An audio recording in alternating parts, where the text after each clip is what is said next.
Okay, we will call our meeting to order. Welcome to the June 13th, 2022 meeting of the Grafton Planning Board. As usual, pursuant to Chapter 20 of the Acts of 2021, this meeting of the Grafton Planning Board is being conducted with both in-person and remote participation by board members and members of the public. Remote participation by the public for the public comment agenda item, the public hearings, and any other matter for which the board allows public participation will be via the Zoom raise hand feature. If you raise your hand on Zoom, you will be enabled at an appropriate point to enter the meeting via voice or video to make a comment or ask a question. In all cases, whether in person or remote, please identify yourself by name and address for the record. And because one or more board members are participating remotely, in fact, all but one of us are participating remotely, every vote will be taken by roll call. And please note that this meeting is being recorded as well as being broadcast live on the Grafton Community Television Government Channel. We'll begin by calling the roll of the board members. Bob Hassinger. I'm here. Linda Hassinger. Here. Justin Wood. Present. Prabhu Venkatraman is absent. He informed us ahead of time that he is traveling, so unable to be here. David Robbins is present, and Associate Member Maura McCormack. Present. Very good. Staff with us as Christopher McGoldrick. Present. And Natalia Allward. And we will begin with our first agenda item. As always, public input. If there's anybody here, either in the room or via Zoom, who wishes to speak to an item that's not already on the board's agenda, now would be the time to raise your hand and speak. Seeing none, no hands raised on Zoom. I see Bob waving his fingers. If anybody else has something to say, not sure whether you saw someone.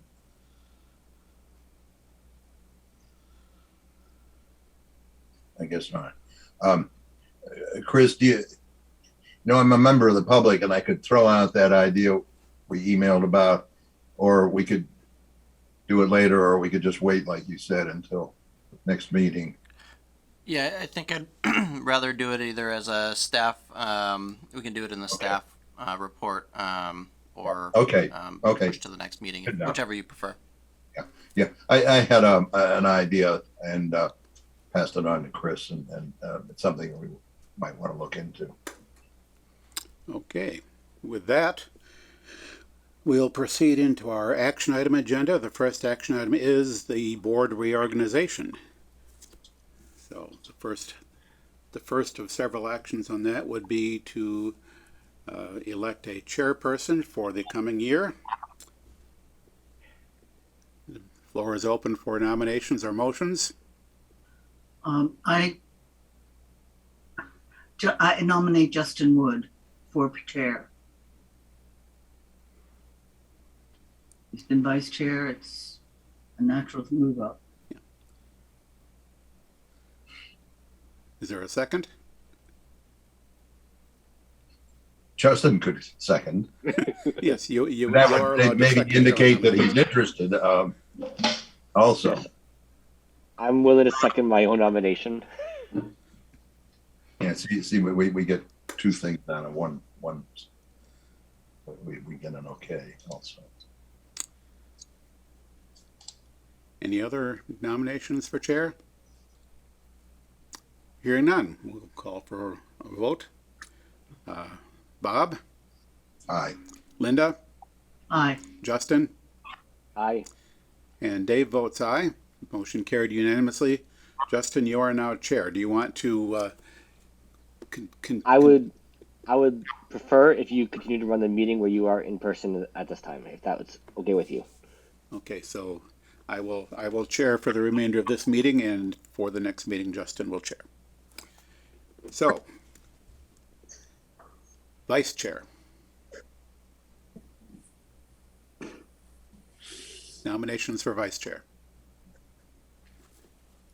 I nominate Bob Hassinger for vice chair. Did I hear a I'll second? second that. And Bob accepts the nomination? If I must, yes, I'll second. All All righty. Just because I made Justin do it doesn't mean. Very good. Any further nominations? Hearing none. We'll put this to a vote. Bob? Aye. Linda? Aye. Justin? Aye. And Dave votes aye. Motion carried unanimously. And for clerk? So you gotta be careful because you might yell. No, Not you do it. All right, well, since the only one, with Prabhu not here, I don't want to just do that. So I'm going to nominate Dave for clerk. Second. Moved and seconded. Dave for clerk. Any others? Hearing none. Bob? Aye. Linda? Aye. Justin? Aye. And Dave votes aye. Motion carried unanimously. Starting at the next meeting, I will consider myself to be the clerk. Yeah, we have various representatives of the board on other places, beginning with CMRPC. Now we have to go over this every year. We have to have a member of the board as a delegate. And because of the size of the town, we now get 2 more delegates. The next delegate after the board's delegate is named by the select board. I believe that the second additional delegate is named by us. I think the selectmen name the alternate, which we also get. That's my recollection. Yeah. And just incidentally, Thursday night, it was announced that I was reelected to the executive committee of CMRPC for the whateverth time.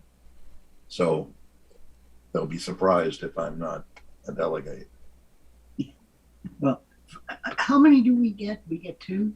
Did I just explain that? Yeah. Yeah. The board gets to designate 2. I would Okay. assume that. I do nominate Bob for it because he really has positions on CMRPC established. And I don't see anybody else fighting for it yet. I'll second Bob. We'll start there. All right. Do we want to? Am I remembering correctly that Prabhu is our other planning Yes. board representative in CMRPC? Do we want to include that in the motion? It doesn't have to be, the second delegate doesn't have to be a planning board member. This is true. You'll be aware of that. It's just eligible to be serve for the town anyway, registered voter in Grafton or whatever that is. But just so we know what we're doing. I think for me, yeah, it makes sense to include him in our motion, and if he does not wish to continue in it, we can have him at next meeting. We can re-vote for someone different. Second. All right. So I will take it that there's a motion on the floor to nominate Bob as our primary delegate and Prabhu as our second delegate. Mm-hmm. Yes. Any discussion? Hearing none. Bob? Aye. Linda? Aye. Justin? Aye. And Dave votes aye. Motion carried unanimously. Next, we have to designate a board member to the Open Space and Recreation Committee. That's currently me, and I nominate you. Second. all righty. Any others? Hearing none. Bob? Aye. Linda? Aye. Justin? Aye. And Dave votes aye. That's good. Next on the list is the Town-Owned Land Committee, which does not currently exist. There was some talk about forming one, but that has not happened as of yet. And I don't see any immediate prospects. I know what I had in mind a year or 2 ago for a Town-Owned Land Committee has not so far materialized, and it's not clear when we will reconstitute that. So I would say for the time being we can scrap that one. Yes. I think we did have a committee. I think Roger Homan was on it, for example. Yes, years, But that quite a while back. yes, years ago, we had a town-owned land committee. That was officially dissolved somewhere around 8 or 10 years ago. And in conjunction with the work I did on the open space and recreation plan, I had a proposal before the select board to reconstitute that. They weren't sufficiently interested to make it happen. There were some other things that were kind of up in the air. So we may yet reach a point where we see a need to reconstitute that, but if and when that happens, and if and when the planning board has a delegate to that committee, we can take that up as a board. So it's probably still on this list from back 10 years ago. Maybe it ought to come on. Maybe we ought to try to make a note not to put it on the list until we're asked to Yeah, put somebody on the list. right. Take it off of our list of recurring appointments. Mm-hmm. The next one is a planning board representative on the Community Preservation Committee, which is currently Justin. Assuming Justin wishes How do to you continue. feel about that, Justin? Given the way things have been going, I'm happy to continue on it. Okay. If someone else wants it, I'll happily let them as well. But I'm happy to continue. I nominate Justin Wood for the Community Preservation Committee. Second. Moved and seconded. Any other nominations, any discussion? Hearing none. Bob, aye. Linda, Aye. Justin, Aye. and Dave votes aye. Motion carried unanimously. Next, we have another committee that we continue to carry, and to the best of my knowledge, Bob is and has been for some time the only member on the Grafton Center Study Committee, which is a committee of the planning board, as I recall. Right. Ever since I created it while I was, or I and the board created it when I was, way back. No harm in keeping it there for when it will be helpful. Actually, maybe, yeah, that fits right in with the thing we're talking about, Chris. Okay. See, I've been working on it for the last 20 years. See. So I move that we appoint Bob to that committee. Second. moved and seconded. Bob will continue to be the Grafton Center Study Committee. Any discussion? Hearing none, I always want to say all in favor, but I've got to call a roll. Bob, Aye. Linda, Aye. Justin, Aye. and Dave votes aye. Carried unanimously. We now have a representative on the Library Planning and Building Committee, which is currently Prabhu. That committee is probably nearing the completion of its work, but I would say And then I'll nominate him. Second. Prabhu is nominated and seconded. Any others? Hearing none. Bob, Aye. Linda, Aye. Justin, Aye. Dave votes aye. Carried unanimously. Our last representative is the Economic Development Commission, who we designated at our previous meeting to be Prabhu, and that will continue. No reason to probably no reason to reaffirm that at this point, since we just voted it 3 weeks ago. And last but not least, we need to authorize the town planner to sign payroll and A&R plans. So moved. Second. Moved and seconded. Discussion. Hearing none. All in favor. Bob, Aye. Linda, Aye. Justin, Aye. and Dave votes aye. All right, our annual reorganization is taken care of. You got all the names for that, Chris? Moving on then, we have a draft decision on the scenic road permit for 125 George Hill Road.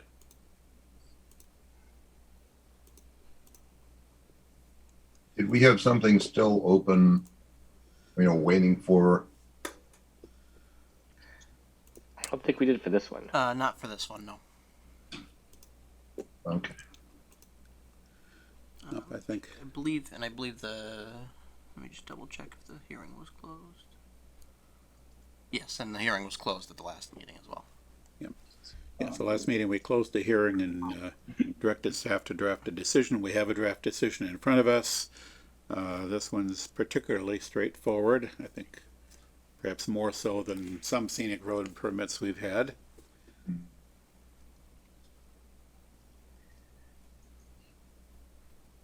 Move we approve as drafted. Second.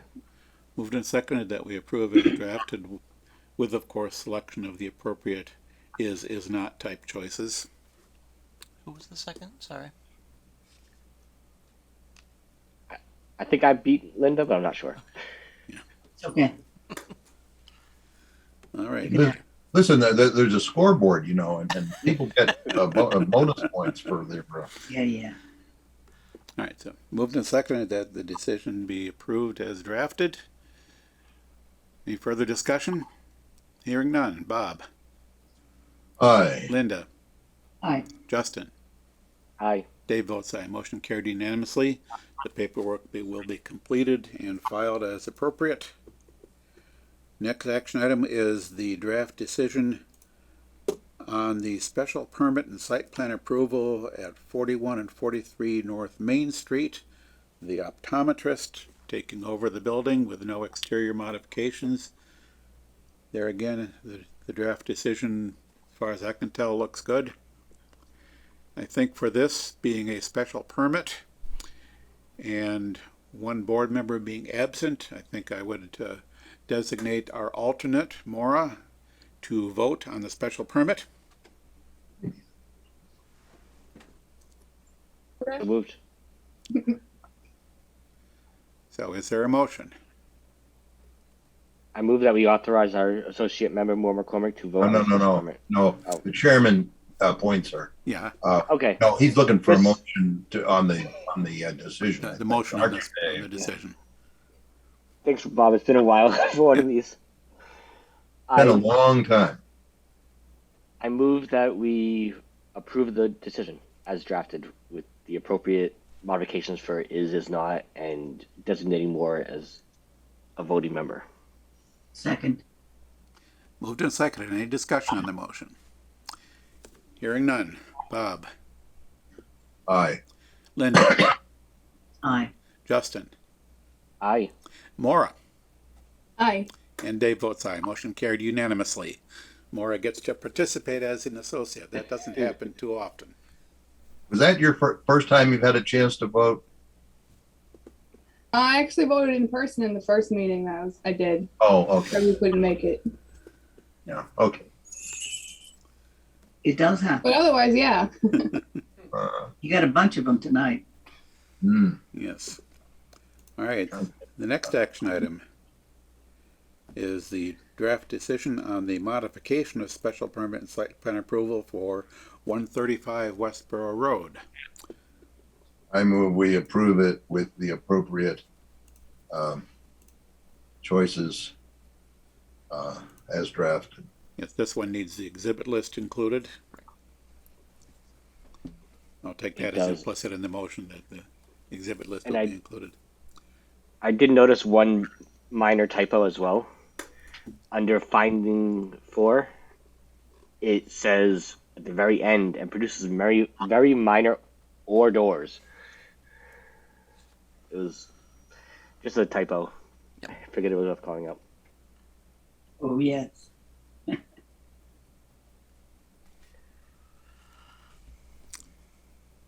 Yes, well, my motion includes. So I did, yes, there is a motion on the floor to It's noted.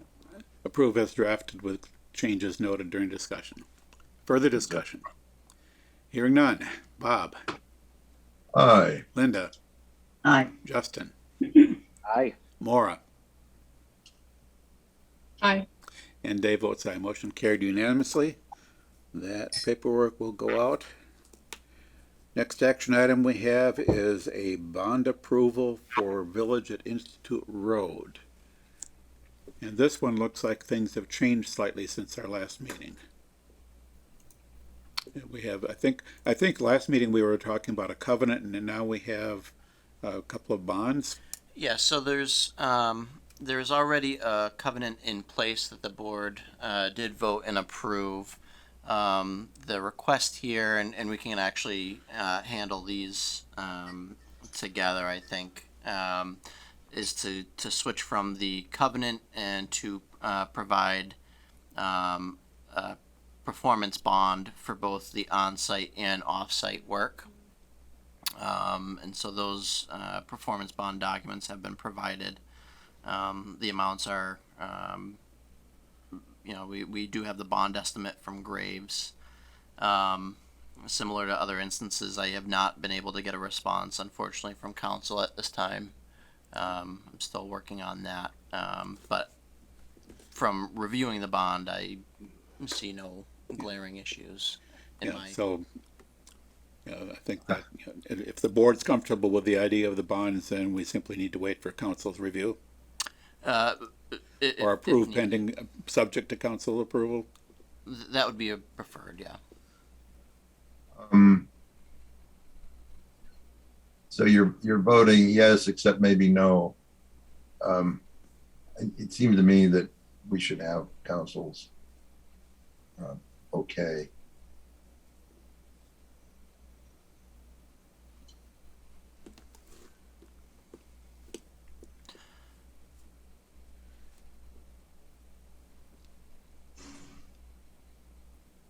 Yeah, just sort of make sure all the i's are dotted and t's are crossed. We want to say that we informally, we think that we're comfortable, but we'd prefer to formally approve it only after council's review. Yes. That's what I'd like. Okay. I mean, what I could offer is that the bond document is largely similar to previous bonds that have been issued in the past, but I do understand the apprehension without council. Yeah, and review. that's basically just 2 weeks from now that we should be able to get council to respond within 2 weeks. Are we having trouble? There's been 2 or 3 things that we haven't had input from council on. Is there some problem? There is an issue with council review in terms of surety. I'm hoping to have that resolved. I was hoping to have it resolved prior to this meeting, but I'm still working on getting it done, and I do hope to have it resolved within the next few days. Okay. Well, okay. So I don't know that we need to move to table till the next meeting. I think we just agree that we're going to carry it to the next meeting. Yep. It should be sufficient. Can I, excuse me, I'm sorry, I'm not sure. Is it okay if I speak at this point on behalf of that during this session? Good question. Yeah. Sorry, I just want to echo the statement that was brought up that, our preference and our ask would be to approve the surety bond on, based on approval of and review of the council. I'm just curious. That was surfaced, and I'm curious as to what the objection was to that. This is a big deal. It'll take us for years. And unfortunately, I'm not an expert in surety. Not a lawyer, and I'm not a finance person. So I feel that the right thing to do is to have someone who is an expert and who is paid to advise us, give us input. So, I mean, the I alternative. don't think there's going to be any problem. I think the only thing, what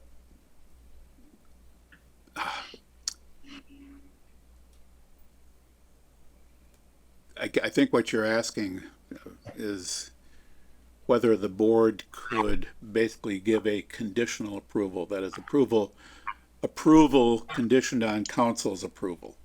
That is, if council does not approve, then the board's approval is null and void. I don't recall that we've done that very often, if ever. It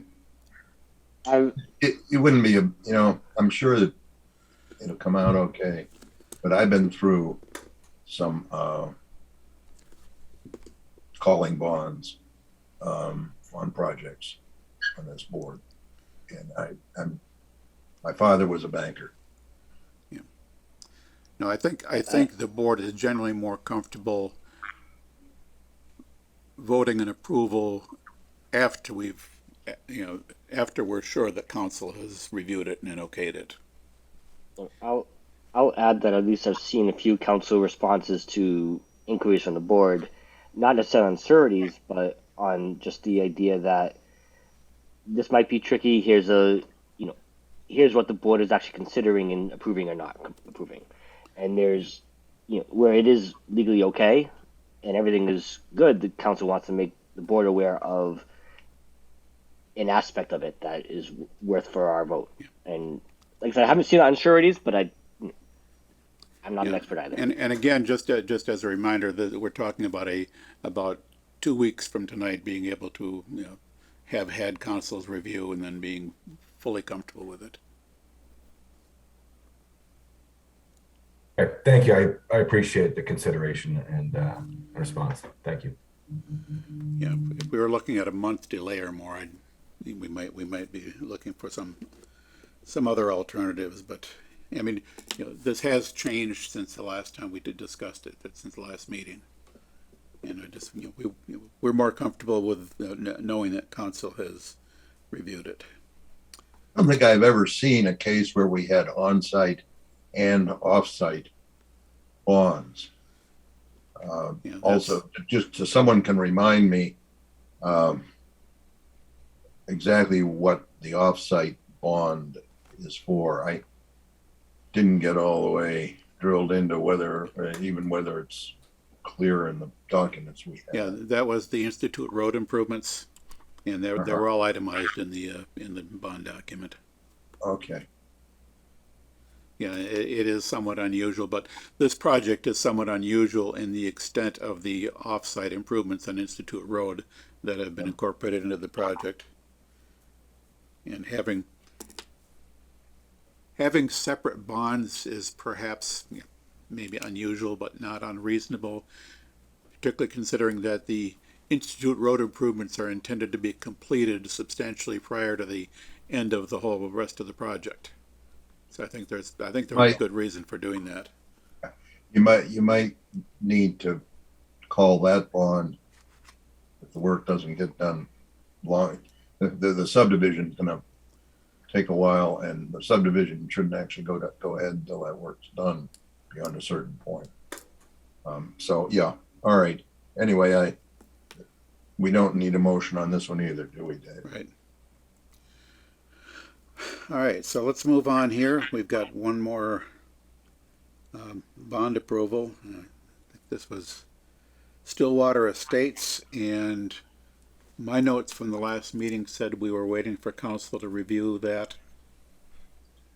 Correct, yeah, so I was trying to resolve that issue for tonight's meeting, which it has not. In speaking with the applicant's attorney, they did provide a letter this afternoon.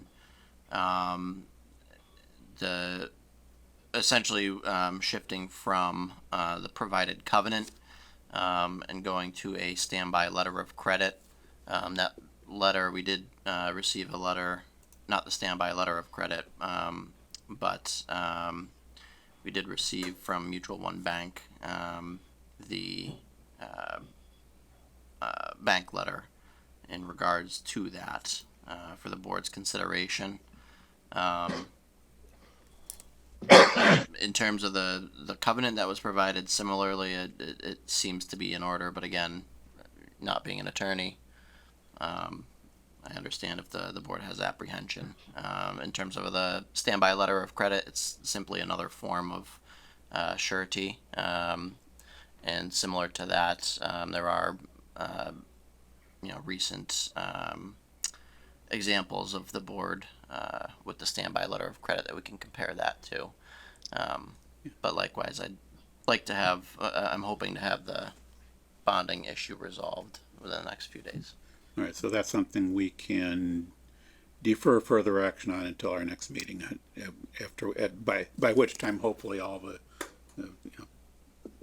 any remaining questions will have been resolved. So, I mean, I do know that this request was provided at the board's for the consideration at the board's last meeting. I do want to, express that the applicant has been waiting for quite some time to have this resolved.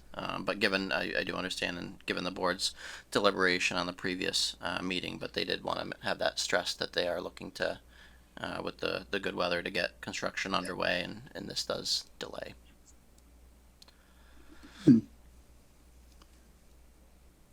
Yeah, but again, there's really not much we can do. Assuming that we are interested in council reviewing this, make sure it satisfies all the legal requirements. Yeah, there are legal requirements, and I'm not sure who tells us, yes, this is going to get the job done. Yes, it agrees with the law is one thing. That's the sort of words. Those are legally words that are more or less put together right. But I don't know whether someone like maybe the town treasurer, or the town accountant, or somebody advises us, yeah, that really covers us adequately. I don't know who would tell us that. To think about that for next time. So anything else on that for the moment? We have one last action item, that is the A&R plan for the revision of lot lines in the Abbey Road subdivision, or Abbey Woods subdivision. So he I see that we We have, voted on the A&R, didn't we? Yes, so this A&R was before the board at the previous meeting. The board voted not to endorse the A&R plan and to find that it was a minor modification of the definitive subdivision plan, currently under construction. The applicant requested to resubmit, and it is for the board's consideration. I understand that the applicant is here, I believe, as well as the engineer to discuss. The issue was whether this is an A&R or not, and we asked for council's input on this kind of odd situation. I understand we have a plan set. I don't know about approving an A&R in a subdivision that hasn't been built, though.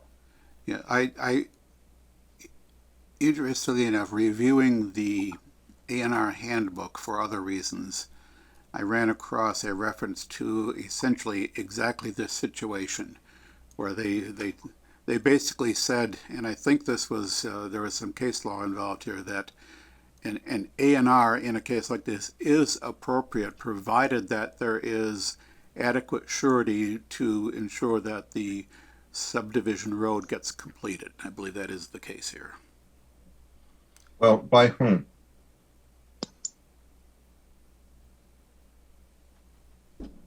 I just want, I want council to tell us that. I'd like council to give us answers on all of these, and I don't understand why we don't have it. Yes, we did say 3 weeks ago that we would be interested in council's opinion on this. Yes, 3 weeks ago.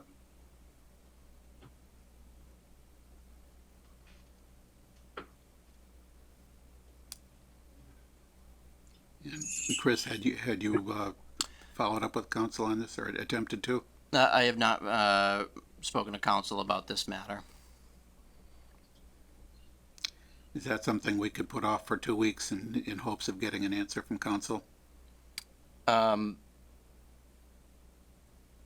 So again, There's no we do new have application here. Sorry? Looking online, I don't see any new application for anything. We had an application for an A&R, we acted on it. We don't have anything before us as an application, either for a minor modification or anything. We just have a plan online here. So the application materials were handed back and asked to be placed back on the agenda, But we acted on unamended. that application. Um, Correct. So that application is resolved, and this would be a new application with all of the same documentation as provided prior. Except the A&R paperwork we have online is still dated May 10th. Exactly. So if we have a new application date, that should be on the record here, and it doesn't seem to be. And I'm still not going to vote for an A&R until council talks to us about it. Yes. It would be helpful to have council confirm what I believe I understood from reading the A&R handbook. But it would be I think more I'd like to have conversation with her about it because of my concerns about what is.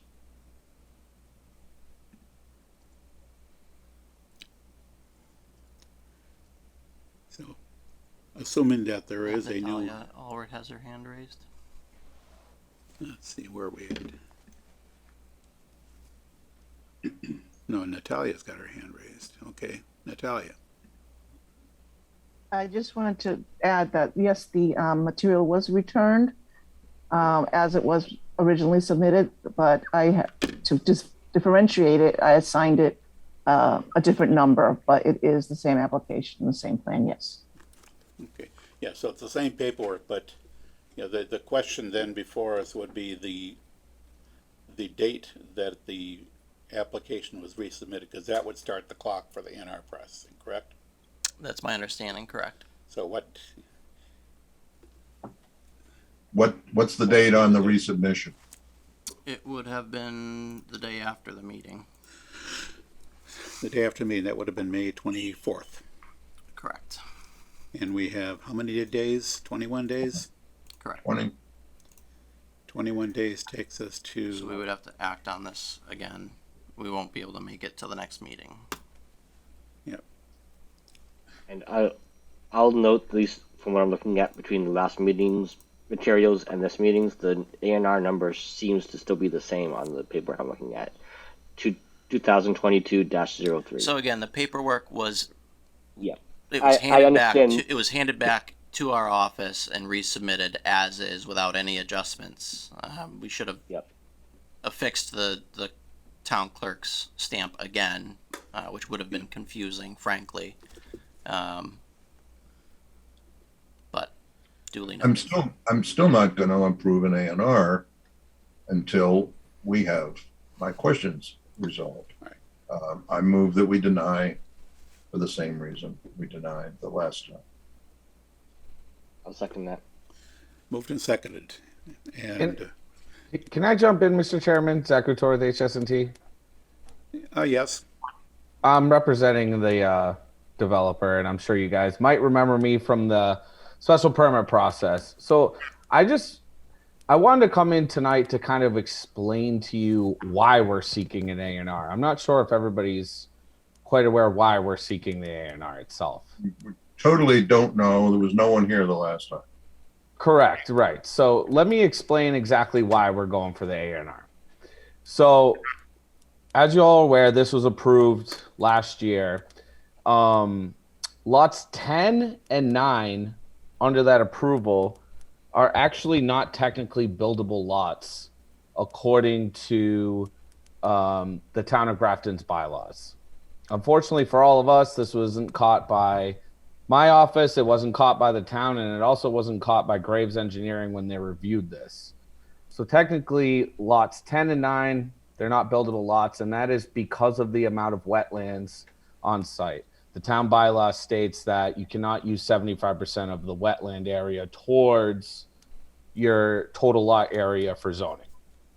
So what this A&R does is it adjusts the sidelines of lot 10, 9, and 8 to get that current to get the minimum required area. I also included the approved plan, and as you see, it hasn't really changed much at all. We're really talking about we adjusted a few lines. in the back, and now these do become buildable. The in terms of the road, the frontage, none of that. That's all the same.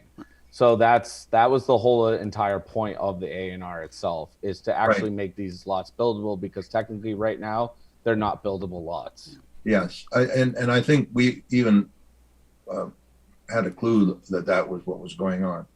But the simple way, and I'm sure Chris explained this, the simple way that doesn't run into the problems that I have, and I think some of the others have, is to just do a minor modification of the subdivision plan.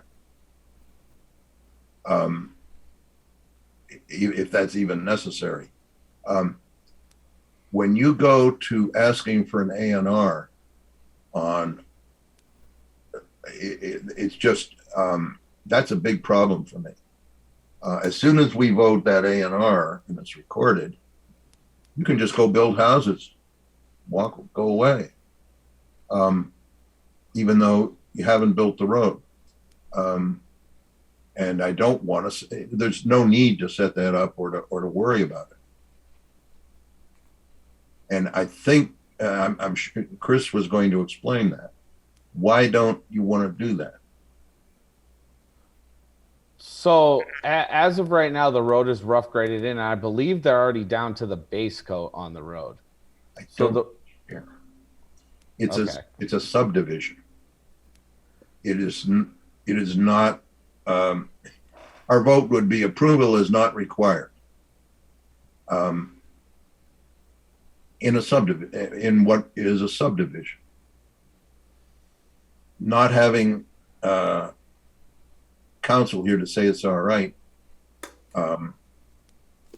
leave me, I'm not sure what she can say that will change my mind anyway, but why not just asking for a minor modification is easy. So in my reasoning why we went this way is through my experience in what I've dealt with in other towns, is typically when we come across this issue, or when lot lines need to be adjusted just based off of selling lots or whatever. This is typically the process we go through. It's just an A&R to adjust some lot lines. The only way I've had in the past to where it became more of a modification issue is when you start altering frontage, or if you start altering the road itself, which we're not proposing. Like I said, it's minor in the sense that we're adjusting the side lot line. So in our experience from doing this for a long time, that typically an A&R would suffice, because at the end of the day, it's only changing a few lot lines. It's not changing the road. And the road is already under construction as of right now. So I'm not understanding why the concern is of why why we're throwing in the road and whether it's built or not. It's already in that process. No. If you were making serious changes, like you were saying, frontage changes maybe, that could open questions under subdivision approval, serious questions, we have to have a hearing. It would be a full modification. But we do a very low-key minor modification when it's something like this, where it's the line is a bit different. You just want to tweak the plan a bit. And that should be explained to you. I'm going to move the question here in a minute so that we can get on. And if you make it a minor modification, we can do it next time easily. And for my own peace of mind, Chris, would you be able to explain to me that process? Because I'm not familiar with that minor modification process in the town of Grafton. So we did discuss it, and I discussed it with the project. It's been discussed, and it's referenced in the letter that was submitted to the applicant and to the clerk on the previous application. It's a minor modification request. It's simply a letter, goes to the board as a action item, and we issue a letter to the clerk noting the minor changes. Yeah, that should be a very straightforward process. Submit a revised plan, showing the revised lot lines, letter, like Chris said, and, we could take care of that real quick. Just one meeting up and, we'd look at that and, the only changes are the lot line changes. Going the A&R route, that may be perfectly legitimate. It's something that, as Bob said, it would be helpful to have council advise us on that. It's not something that we've encountered in recent years. I don't think I've ever seen that in the years I've been on the board. Bob, same thing. On a conversation with her about it, because we've never done it. And I've been on the board for 31 years. And it, like I said, I move the question. Okay, and if I could again, I'm sorry. And I wasn't. Question, Mr. Chair. Could you repeat that? Apologies. It was cutting in and out. Never mind. Okay. So apologies through the chair to Chris. I wasn't privy to that conversation that he had to the developer, so I apologize if the board is getting frustrated at this point.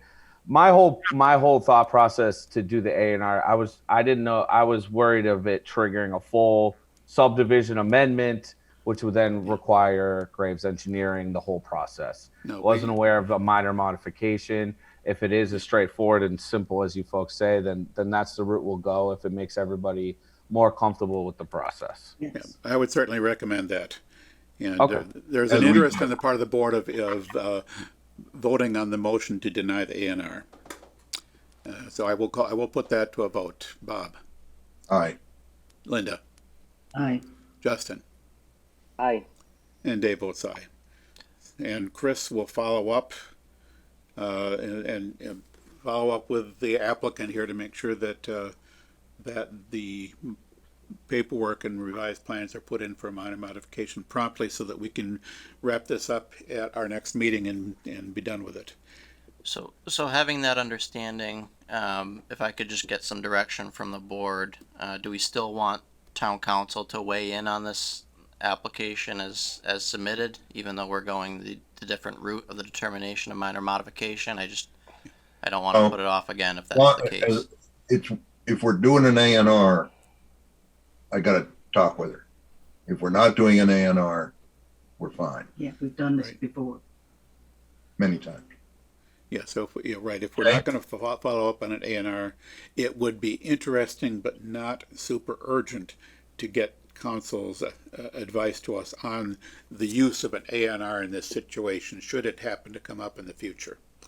But yes, if the applicant's going to go the minor modification route, which certainly seems like it would be This if it's the not. way to go here, given all that we've talked about, then we don't need to seek advice on the A&R question. So understanding that, if in the unlikely event that the applicant is going to move forward with the A&R process again, I would request that the applicant have their land use attorney provide an explanation of why it is entitled to endorsement, and then town council can respond to that.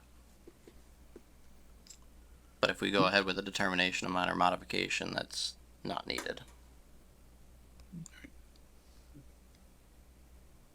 Is that everything on this topic? Yeah, we just voted, didn't we?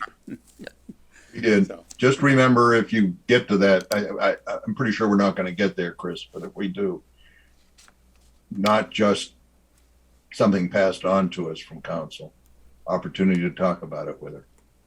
We have one or two other things we need to talk to her about. Understood. yep. Alrighty, moving right along. It is now slightly past 7:30. We do have one public hearing scheduled for 7:30, and that is a continuation of the public hearing for the special permit and site plan approval at 10 Pigeon Hill Drive from the Water District. And as I recall, we left the hearing open for the purpose of receiving the follow-up for the peer review, which is the one document I've seen that's come in since our last meeting. And my and my notice of potential conflict of interest form that is submitted. I had a mix up with the scan over the weekend, but Natalia got it in today.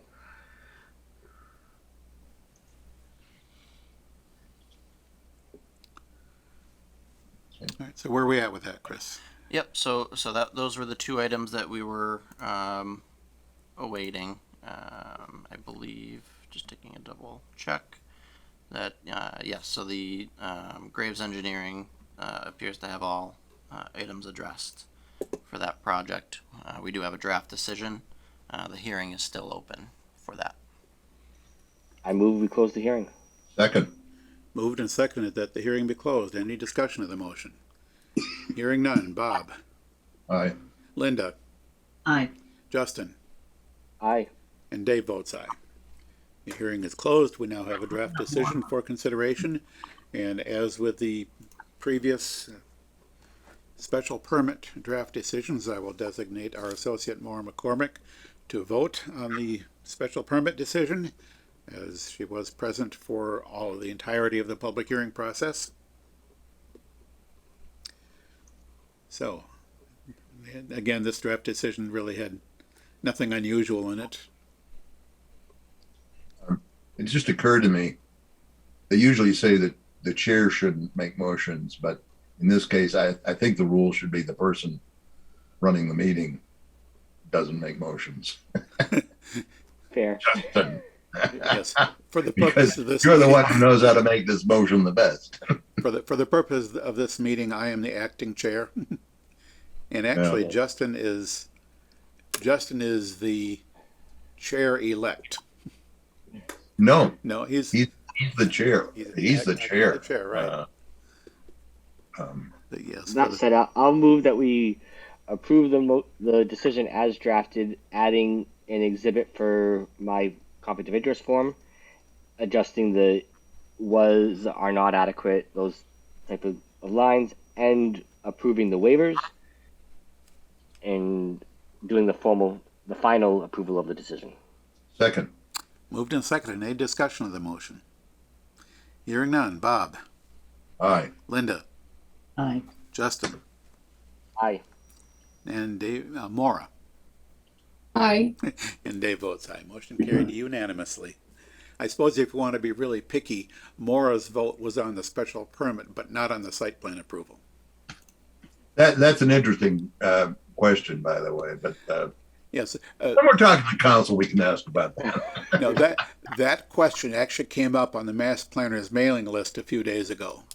Isn't it? About the question of just what the associate member is legally allowed to vote on, and the answer that I saw basically said special permits only. Yeah, the thing is that our bylaw, doesn't it merge the site plan with the special permit? It merges the process. It has language about standards consistent with site plan or something like that. Yeah, but one So we'll let somebody dance on that one when the time comes. Chris, you had your hand up. So I was also following the Mass Planners listserv, which I believe is where I saw it. My understanding, reading of that was a little bit different, but actually I think makes it kind of clear. And my understanding was that the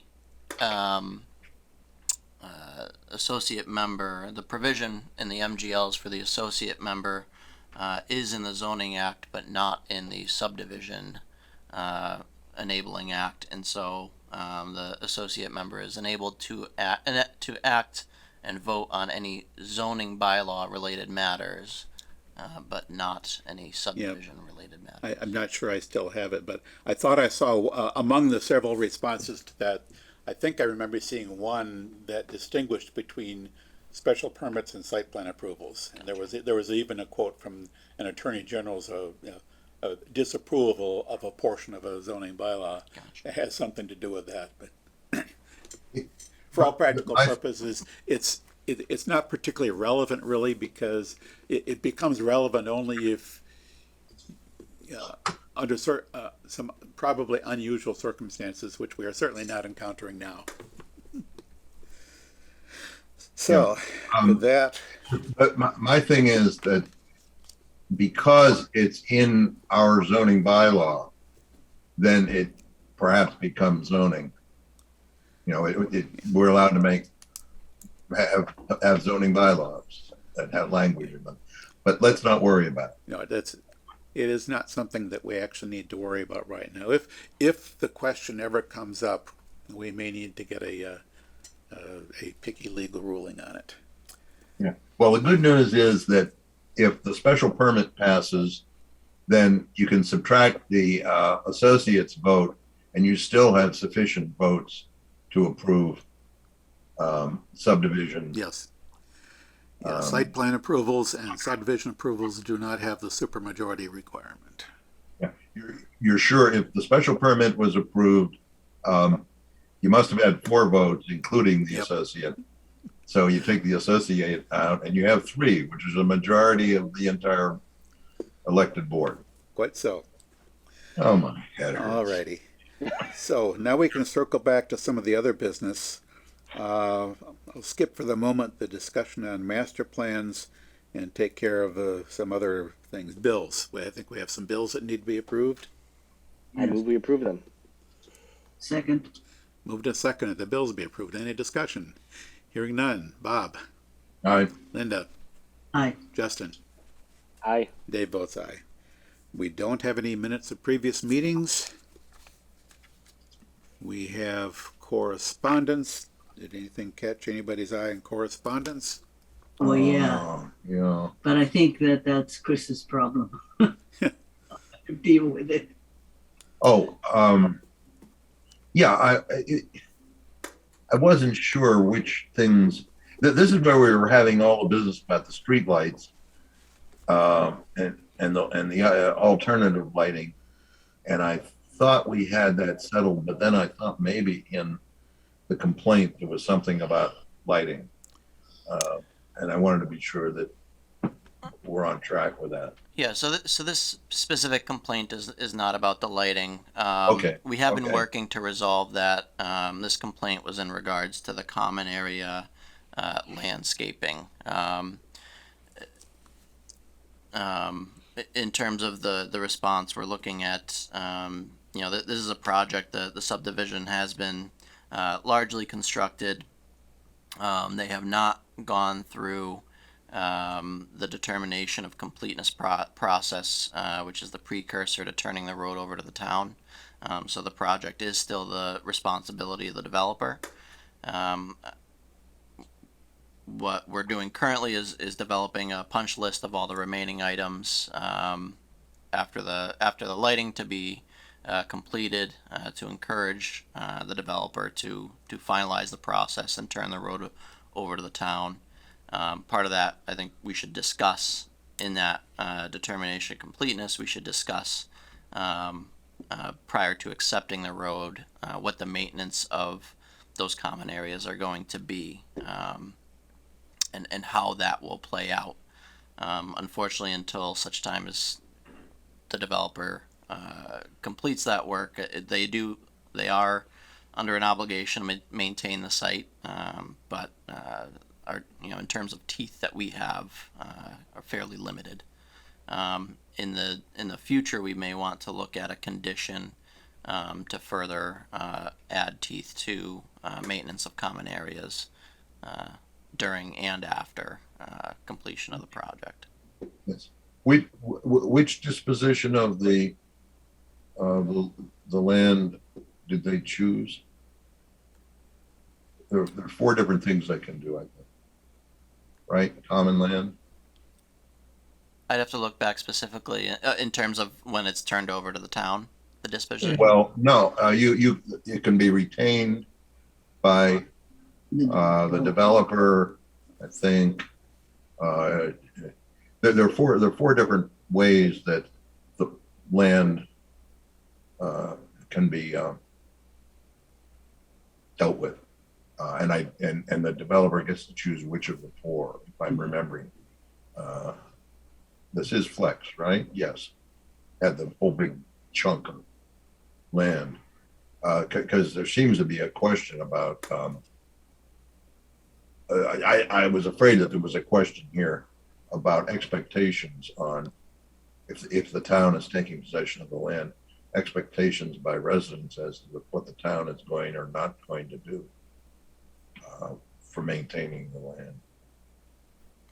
Correct. The question here is the strip, essentially the strip of land in between the sidewalk and the roadway.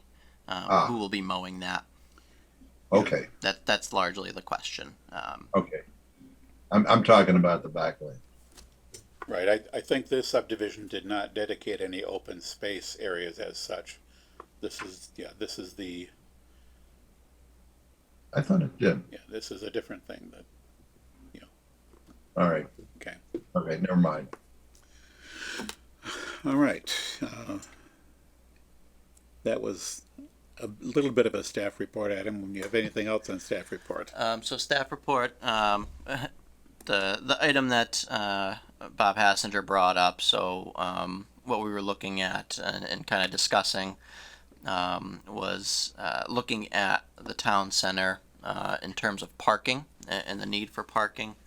I think it's probably due for a focused study that would fit into a goal that I have of reviewing and either updating or we could say modernizing our current parking regulations. I think that would be a larger project. I think we could either look specifically just at the center of town and the Grafton Common and see what opportunities there are for parking. I think there's options for that, or we can roll it into a larger parking study townwide. But the idea that I had was, we said we have a problem there, like with all the various things with One Grafton Common, for example. There are issues with the parking doesn't fit with the way the zoning treats parking. The zoning only says on-site parking or dedicated parking within a certain distance, and you just can't make that fit around the common in the historic district, particularly. And we've struggled, I think, certainly I have, over time with how can we deal with this. It came to me, actually Linda was saying something about all the parking going on behind the library for whatever it was going on there a little while back. And it occurred to me, many places, many communities have the idea of public parking. The community has some parking that it makes available, on-street parking and off-street parking. If we could, there's hardly anywhere except the historic district in town where that sort of definition would apply. So it shouldn't be too hard, or mostly that mostly focuses on the situation in the historic district. If we could have something in the bylaw about public parking being considered, that would give us a way to deal with the problem we've had. Because there's a fair amount of public parking up there between the library and around, all the on-street parking around the common and at the in front of the One Grafton Common. I think there's a little bit of on-street parking behind One Grafton Common too. Just aren't there, a very small number of 2 or 3 places there. So anyway, that was a new thought. That would be a way to deal with that. what we've been saying, we really should now, with all the interest about One Grafton Common, parking is one of the many factors that people might look at when they're trying to figure out what can and can't be done there. So anyway. So, yeah, I Anybody apologize. understand that? And I thought we might want to talk a bit more about it. It's not on the agenda, so I just wanted to toss that out there for us. Maybe we can talk some more next time. So I apologize if I misunderstood that. So you're looking to see if if we could do a zoning proposal to include a portion or all of the public parking on the common for surrounding businesses to be included in their required parking counts? Well, I'm saying something like that.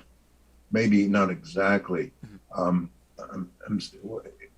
the place where it says you got to have on-site parking, we can say, oh, and there's also public parking, which, somehow maybe the board has discretion to accommodate it.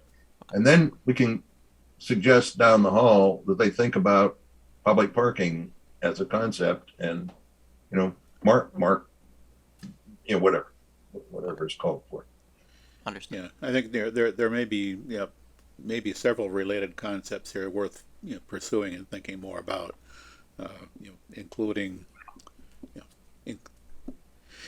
incorporating available public parking in the parking requirements that we spell out. We have some provisions in at least some places for shared parking. This is sort of an extension of that concept in some ways. But the subject of parking could get to be fairly broad, and I know you expressed interest, Chris, in just sort of taking a good look overall at parking requirements and modernizing them, trying to make them more appropriate. I think we've had some cases in the past where it seems like we're requiring more parking than is really necessary.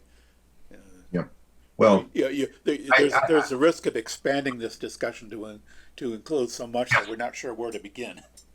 I recommend that we talk about it when it's on the agenda as an actual item, and maybe have even input if people had it. But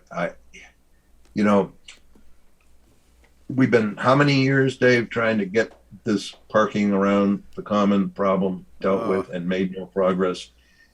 Biting off a bite you can bite off and chew might be a way to make progress. Yes. Because we're not doing very well at making progress. Yes.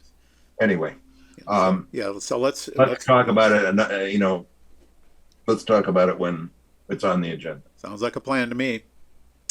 Anything else from staff report? That's it. Okay. Anything from planning board representatives on town committees and CMRPC? Well, I mentioned I was reelected to the executive committee at CMRPC again. Yep. And now I'm the assistant clerk. There's sort of a rotation thing in the positions. That's because they can't get anybody else to do them. Well, no one's rushing. Well, it's Hardly anybody's rushing to get on the executive committee. Don't know why. because there's so many meetings. Yeah, but we've been doing them by Zoom. Anyway, never mind. Moving on. Moving on. We've got our discussion item here on the CPTC webinar on creating master plans. And Chris had posted the handbook and the handouts, the PowerPoint slides for it. I wasn't able to participate in that one, although it's very similar to I think I've sat through 2 previous CPTC creating master plans webinars. Yep. I think since you sort of put this on the agenda, Chris, you want to kind of kick the discussion off? Yeah. So whatever you wanted to do here. Yeah, so this was actually a paid webinar that was obviously very pertinent to the board's current actions as we're gearing up to do our own master plan update. Coincidentally, I believe CMRPC will be on either this coming meeting or the following to mainly introduce the team that'll be working on the plan. I had a preliminary kickoff meeting with them. They have a really good team in place. Well, the sooner we can get going on it, the better. Very excited to get that underway. So in terms of this, I did provide the slides and the guidebook that were sent over as supplemental materials. None of us were able to attend this meeting. Coincidentally, it was May 23rd at 30 minutes, I believe, before our planning board meeting. So I also wasn't able to attend, but I was able to get a copy of the webinar recording. Unfortunately, the audio for that is difficult. I'd be happy to provide it to members if you're really looking to dive into that. But part of what I've been doing is watching it and trying to parse through the good parts of the audio that were preserved to pull out any additional nuggets of information. For a large part, the slides, I think, were kind of read verbatim during the meeting, but there were some kind of examples and additional information that was provided throughout. So I'm working on extracting those and putting some notes together that I'll also provide to the board. But I do think that the slides are fairly comprehensive and reflective of the webinar. So that's my update on that.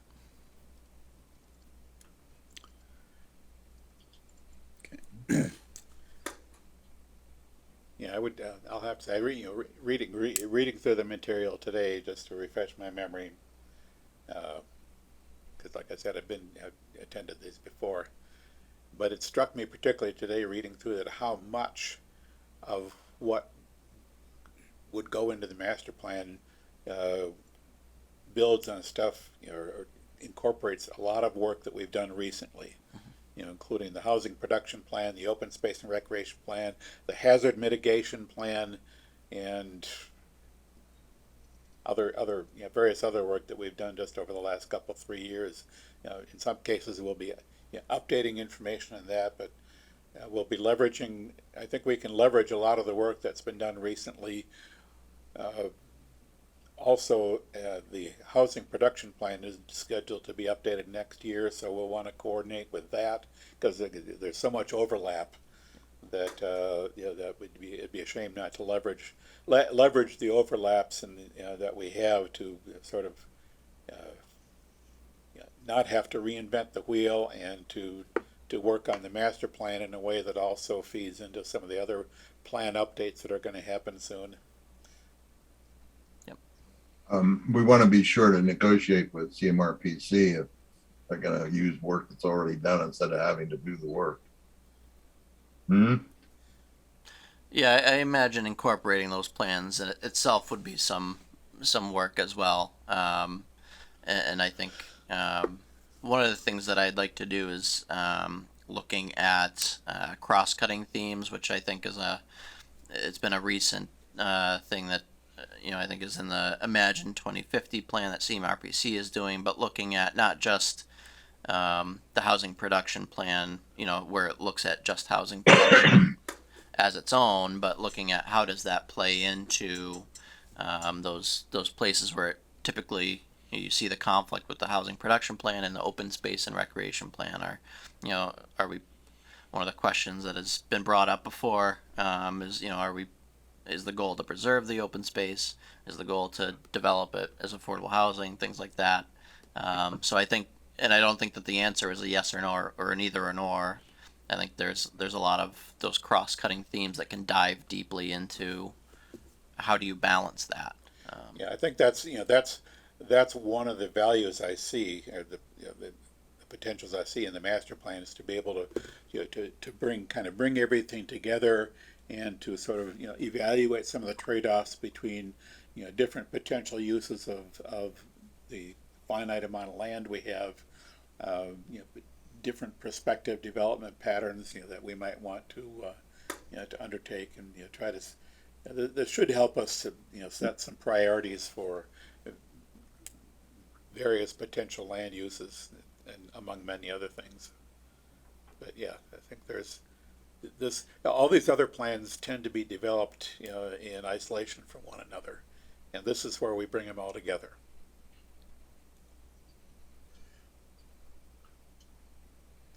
I think we've got a fair amount of work ahead of us, but we've been putting it off for 20 years, right, Bob?